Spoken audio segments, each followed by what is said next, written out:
In this video, I am critiquing two versions of a door hanger for a friend. So he asked me if I could just take a look at it, give him some feedback. And this video, I didn't have any notes ahead of time. I'm basically brought up his door hanger and I'm looking at it almost for the first time as I give him some advice on how to edit and change it and maybe improve it. And the improvements, the point I was trying to make to him is basically he runs a professional operation. His website looks really good. He does really good work, and I don't think his door hanger is living up to the look and feel of his website or the level of professionalism that he actually operates at. So I'd like to see the whole design of this improve, and I'd like to see some design or copy changes made as well. And so you're just listening to me give him feedback on his piece. And as I mentioned at the beginning of the video, a lot of the money and cost is in the distribution and the printing. And so my recommendation was that have someone help you with design. It wouldn't cost much money. It'll really help this piece be far more successful. And then two, by making some simple copy changes and rewording some things and making some changes, he could potentially double his response rate in my mind. And so I'm going to give some rough feedback here. It's about 20 minutes long. And just know that this was not bullet pointed out and thought through in advance. Originally, there was a phone number at the top left. In the center, there was a logo. And at the right, there was a web address. Down below, it said call today, and it had a phone number. And then it said visit us, and it had a web address. I've removed the identifying information, and I'm critiquing this door hanger for an individual. And so you can listen to my feedback. This is in no specific order. I'm not going from notes. I'm just going to go down through here and give some pointers. So on this door hanger, there's no door hanger hole. I personally think that is the ideal. I don't believe you want a door hanger hole, so I think that's good. In certain markets, you may feel that you need one, but generally, I don't see most door hanger companies using the hole to hang the door hanger on the doorknob. So that's good. That gives you more space. In your email, you mentioned that on the other side of this door hanger, you were going to use some pretty pictures and some imagery. My suggestion would be that you use some imagery on both sides, and also that both sides have some compelling information. So whether the door hanger has a hole or you rubber band it to the door, what you don't know is which direction this will hang on the door. So which side will face out. You can imagine that the individual grabs the mail off their door. The door hangers, they're walking to their trash can in the kitchen. You don't know which direction your door hanger will be facing as they're holding that and walking your door hanger to the trash can. So for that reason, I recommend that your door hanger has a headline and something compelling at the top on both sides. So my first thought on this is at the top you have a phone number, your logo, your web address.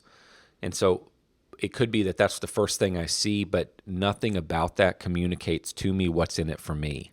So you have just a couple minutes to catch my attention. Your main hope with this piece is that I am in need of lawn care, and when I see this, I think to myself, well, lawn care is exactly what I've been looking for. I'll call these guys. So you're banking on lawn care and the words landscape and lawn care to resonate with me because I have immediate need. And that's the only way you'd grab me at this moment, this piece. So my suggestion would be that at the top you have some type of a headline that grabs my attention and states a benefit to me. And that headline could be what you're going to do for me, what problem you're going to solve, or some type of promotional benefit of what I'm going to get, such as if I sign up for lawn service, I'm going to get a free iPod shuffle. Something along those lines to catch my attention, but you've only got a couple seconds to do it, and it needs to be at the top, and I'd recommend that same statement is on both sides because you don't know which side I'll be looking at as I walk your door hanger into the house to the trash can. So that's point number one. You need to think about what your client's top 1, 2, 3 wants are, what their top 1 or 2 or 3 fears are, and you need to answer those in the headline. Give them some reason that they should contact you versus anyone else. So if I'm your competitor and my door hanger's on the door with yours, why is yours going to get their attention over mine? And so you need to have some type of headline that pulls them in, gets them to read and continue reading this door hanger. So your services, you have lawn maintenance, landscape, snow removal, and then you have some additional services down here. I think that is important to call out the specific services that you offer. You don't have a price on here or anything like that. I think that's perfectly okay. But you do want to, what you're doing here is you're calling out the key services so that if I have a need, I see these and I think, oh, this might be for me, and I continue reading. Good job with that. So I would continue that. You might try a slightly different design. So let me come back to that. Let me mention design. So if you're going to print 10,000 of these and you're going to distribute them, you're going to have some cost. So I would recommend spending $100 or $200 or some amount of money and getting somebody to quickly put together a design for you. And I know you're running out of time here, but it could make all the difference in your results. So by spending a couple $100, you could potentially double your response rate. And so I would absolutely have somebody help you with the design of this. And the cost could be all over the board, but they could lay it out in Photoshop or Illustrator or professional software, and they could get it laid out in font, and they could use all the same font types, and they could just make it look really nice for you and bring in some imagery and your logo and make it look like you're a large operation. This is not doing justice in appearance to your business. I mean, in terms of what you actually are as a business, this doesn't look as nearly as professional as you are or nearly as professional as your website. Your website looks really professional, but this doesn't communicate that same message. So I would recommend having a designer try to bring that same level of look and feel and professionalism to this, so that when I see this, I get immediate confidence that this is a professional company. So I would spend the money on that. So I'll just focus on copy from here on out. In that, the reason I said all that is within that design, I would probably somehow bullet point or call out the services here. So it's maybe not the first focus point. The first focus point, the biggest copy, the thing that my eye falls on should be the headline, and then this would be another focus point, but not the primary one, somewhere on here where all the services that you offer are grouped together. So that would be one thing I'd do. So the direction you're going with an interesting fact, that's a good one. Your thought process, in my opinion, is good. So I hope you don't take offense to anything I say here in terms of critiquing this. I would go a different direction based on what I've learned. And I don't know your market, so it may be different. My hunch is that you're not trying to convince the guy that doesn't have his lawn mowed to suddenly start hiring a company to mow his lawn or provide whatever service you're trying to sell. Rather, your most likely buyer is somebody that already has a lawn care company, has already decided that it's worth spending the money, and doesn't need to be convinced. They're your easiest sell. And so I would market to them. So for example, if I was competing against you in your market and you gave me 20 homeowners that don't buy lawn care and haven't in the last 3 years, or you gave me a list of 20 homeowners that buy lawn care and have been buying lawn care for the last 5 years, I would only market to those people, and I'd ignore the 20 that don't buy lawn care. A small number of them will convert, and most that do convert may not stay with it long term. So I don't even want to focus my energy on them. So you don't know who those individuals are when you're putting out your door hangers. So you need to at least craft your message to your most likely buyer, and your most likely buyer already has a lawn service. So the direction here is good. An alternative would be to speak directly to that individual that has a lawn service now. And what is their concern going to be? Their concern is going to be that my gates are not being closed, that the last lawn care company I had, the one that I'm looking to replace, doesn't show up consistently, that the company I have now, when there are weather delays or problems, they don't tell me what they're doing or when I can expect them. They just sort of show up. They don't answer their phone when I call. I never get my invoicing on time.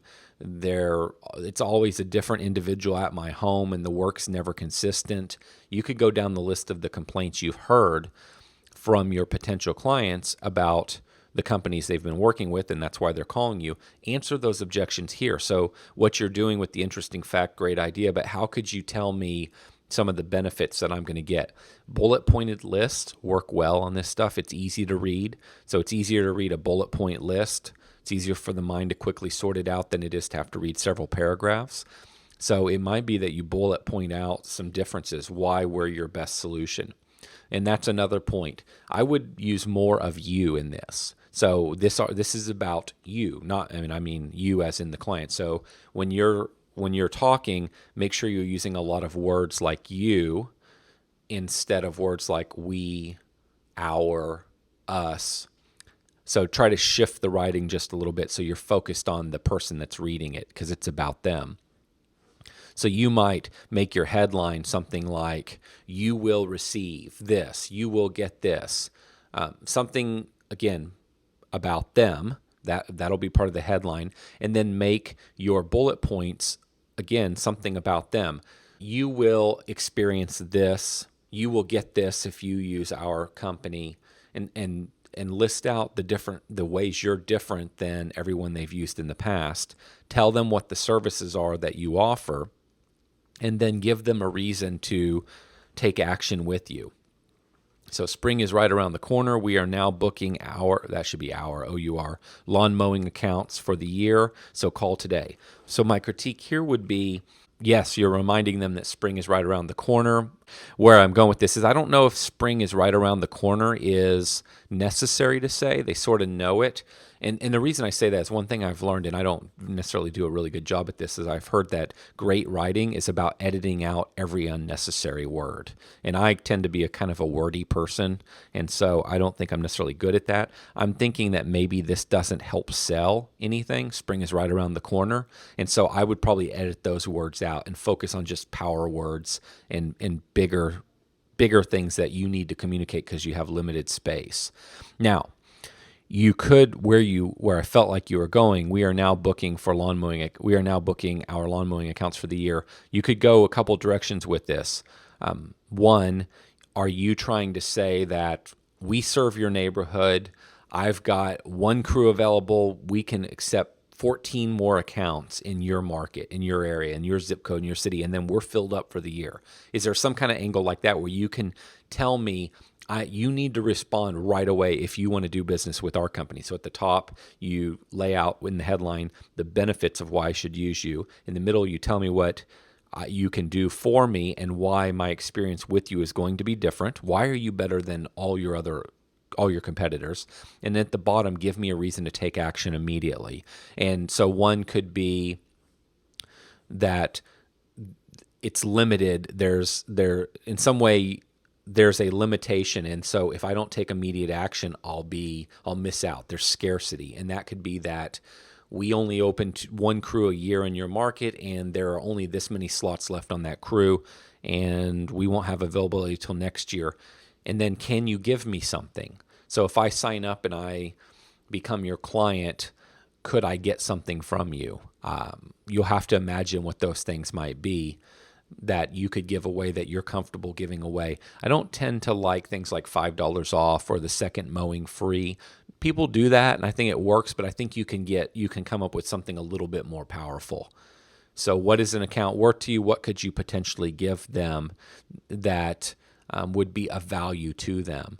And so you want to work maybe those two things in. Can you create some kind of a scarcity reason I need to call you right now or I'm going to miss out? And then what do I get if I call you over the other door hanger?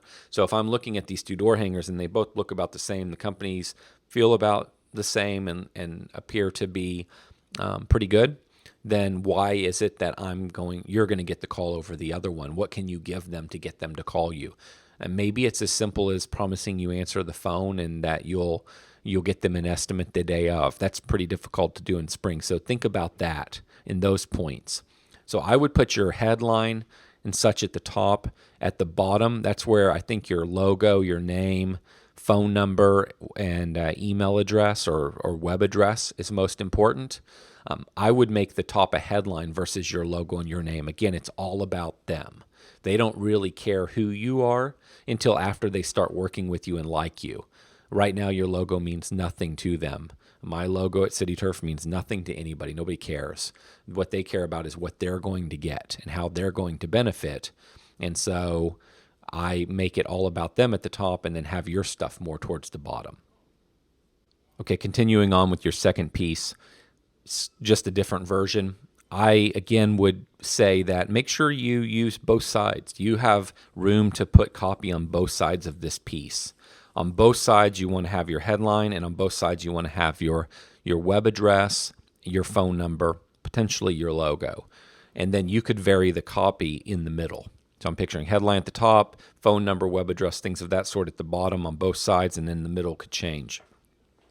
And I would like to see, in my opinion, some imagery on both sides. Doesn't have to be a lot, maybe a nice use of color, things of that sort. I tend to prefer, I've violated what I'm about to say with success, but I tend to prefer black copy, not white reverse copy. No, so not a black door hanger with white copy. That tends to be a little more difficult to read.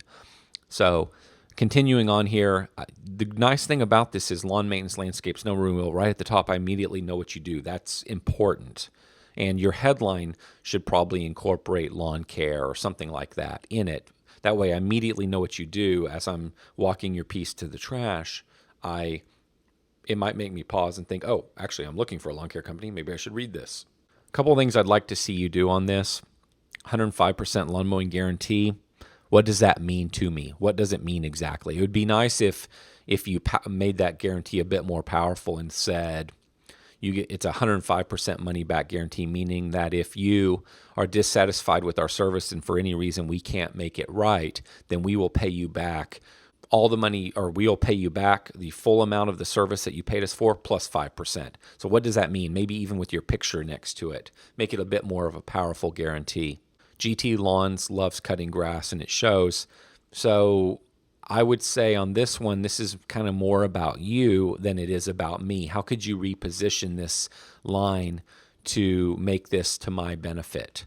So right here, you're talking about yourself 33 years. That's okay in my mind because you're building credibility. But again, this still having fun's a little bit about you. Not that it's bad. It's just how could you maybe reword this to make it about me and what I get out of this? I get to work with a company that has 33 years of experience. I get to work with a company that has a strong reputation taking care of high-profile properties in my local market. What are those big benefits that you can communicate to me and word in such a way that it's about me and not so much about you? That's definitely something I've learned over time, is make it about them. I think that talking about your people, your training, is valuable. I think that it's worth mentioning that. I think sometimes we have to be a little more clear on what that means to them. So for example, why do I care that you train your people? That's definitely something I've learned. We spend all our time in this business, so a lot of times when we picture what we're saying, so for example, we have a visual picture that goes with the words we're saying, such as detail is in the people. Okay, so you have a mental picture in your mind of what that means because you've been doing this business for so long. But Miss Smith, who hasn't the faintest idea what you're doing and actually thinks what you're doing is very easy and doesn't put value into how hard what you do is. Detail is in the people might mean nothing to her. Who knows what that picture in her head will be. So sometimes when you say something like we train our people, it's not so much we train, it needs to be repositioned as a statement of benefits, such as we background check our people. I would not say it this way, but we background check our people to protect your family, or something along that line where you're saying, let's use background check. So background check is the word you want to use, but what does that mean to me? What that means to me is that you're not going to put anybody on my property that you haven't vetted and checked out, and you are not 100% certain that I do not have any concerns about them being around my home, my belongings, or my family. When it comes to training, what does that mean to me? That means that you're going to actually close my gates, that I'm going to get a consistently well-mowed lawn every single week. There's not going to be scout marks. There's not going to be debris left in the yard, that the edging's going to be good. So what does that training mean to me? You got to almost paint the picture of what that means. So state that as a benefit. When it comes to services, I even like to state the service as a benefit. So you can say lawn care, but maybe you want to say something along the lines of beautiful, weed-free, healthy lawn. Or we make your flowers brilliant. That's not a good word, but how could you state even flower installation in a different, you didn't actually use that word, but let's say you were. How could you state flower installation in a different way? So let me add this. So you do lawn care. What's the result of lawn care? You'll end up with a well-manicured, healthy lawn. What's the benefit of snow removal? It will ensure you can get out of your driveway and eliminate the risk that you slip and fall, or however you want to say that. Tell me what the benefit is so you can work the benefit and the word snow removal into one sentence and kind of outline what you can do for me. So I would go back through this, work on some headlines, work on maybe restating some of these services into bullet points. And then I would also think about, why are you better than all of your competitors, and tell me what those reasons are. Why should I do business with you? And just kind of lay it out for me, and then give me a reason. So here you're making an attempt. Our schedule fills up in April. You're making an attempt to tell me that I better hurry up or you're going to be full in April. So you're creating some scarcity and a reason for me to take action. Maybe you could define that just a little bit better and make it a little bit more clear to me why your schedule filling up in April matters, such as my example I used earlier. You have one truck in my neighborhood this year. You've got 14 of spots available. Do I want one? And historically, they're filled by April 17th every year or something like that. Like, tell me why I should take action. So I hope that helps. Thanks a lot.